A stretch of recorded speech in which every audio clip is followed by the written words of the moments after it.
Last episode of the season, guys. Severance Season 2, Episode 10.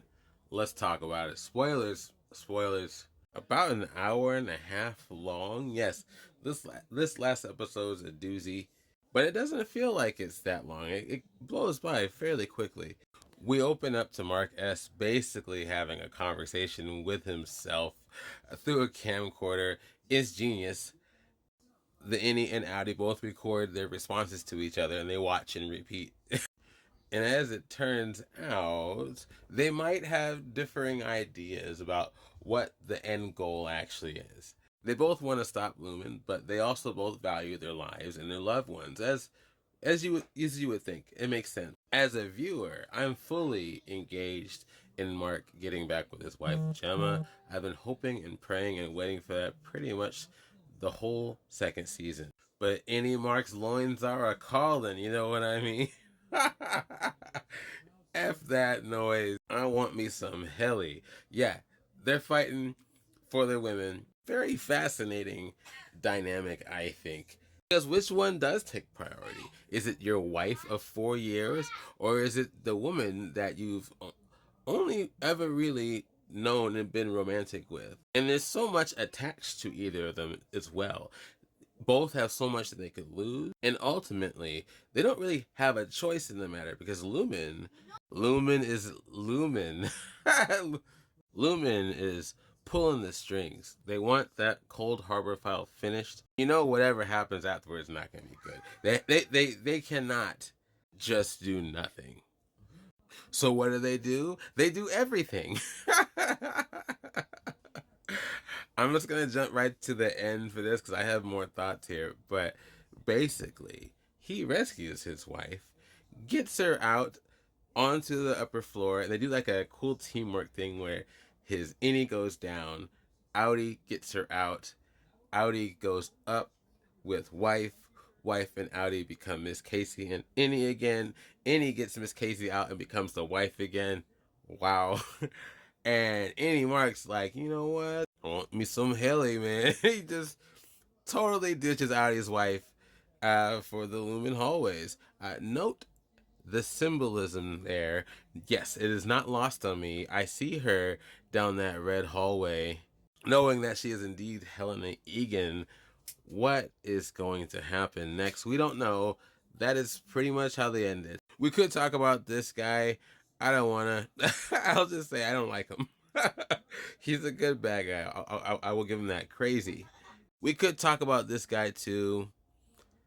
I like him as a bad guy in that he is such a grandiose and disgusting figure. If you wanted the definition of what the man looks like, you know, the man fight the power, it'd be him. But I can't get this scene out of my head. I can't get his choice out of my head. It's the biggest thing playing around in my mind right now because of two reasons. One, why would you? I know that's not his wife technically, but all of that work, all of that effort, all of the looking around and hunting around and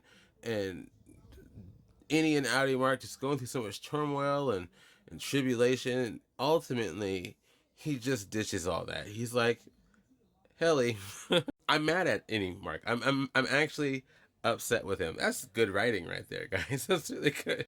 But I will say, I wonder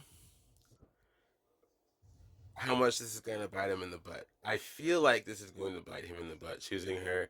Maybe I'm rooting against him. I really am. I have like this visceral feeling inside me. But I'm kind of wondering if that's Helly down that hallway or if that's Helena. What do you guys think? I mean, I guess it's both, right? But I don't know. I don't know. I feel, man, she tried so hard to help him, and at every turn, she was like, "Man, you should do it. You should save yourself." But I still don't trust her. I don't trust her at all, even though I get it. And last thought, just because I don't want to forget these two, Dylan, Milchek, you guys were there. The end.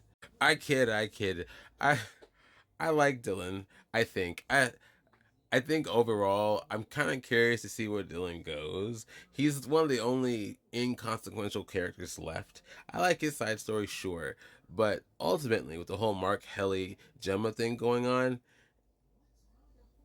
he's a secondary character. Though yes, he did of course help significantly in this episode for sure. In Milchek, I'm kind of surprised at him at this point. There's a moment where he's standing next to Robot Kier, right? And Robot Kier is just making fun of him, just tearing into him as he's doing everything he can uh, to do what is right for Lumen and the Egans and Kier. He does it all. He's running around the hallways, getting from one point to the next because they don't have a lot of staff there for some reason. He's dancing, he's smiling, he's just peacekeeping. He's practically tap dancing everybody. He's just total, just bojangles in all around. And what? The robot Kier is tearing into him for being verbose yet again. I'd be tired of it, man. I'd be tired. And he gets a little tired of it. He totally makes fun of him because of his actual height, which is really significant, by the way. They don't ever make fun of Kier. Egan's no, but especially not Kier. And here he is talking about how he's 5 inches shorter than the robot version. I'm surprised he didn't just drop unalive right there for that one. But still, he's fighting for that looming cause. I don't know what he's thinking. But overall, fantastic last episode of the season. There's got to be a season 3. I mean, it'd be kind of interesting if they ended it like that. I think you could end it that way and just leave a lot up to interpretation. But I feel like there's going to be one more season at least. Check this out.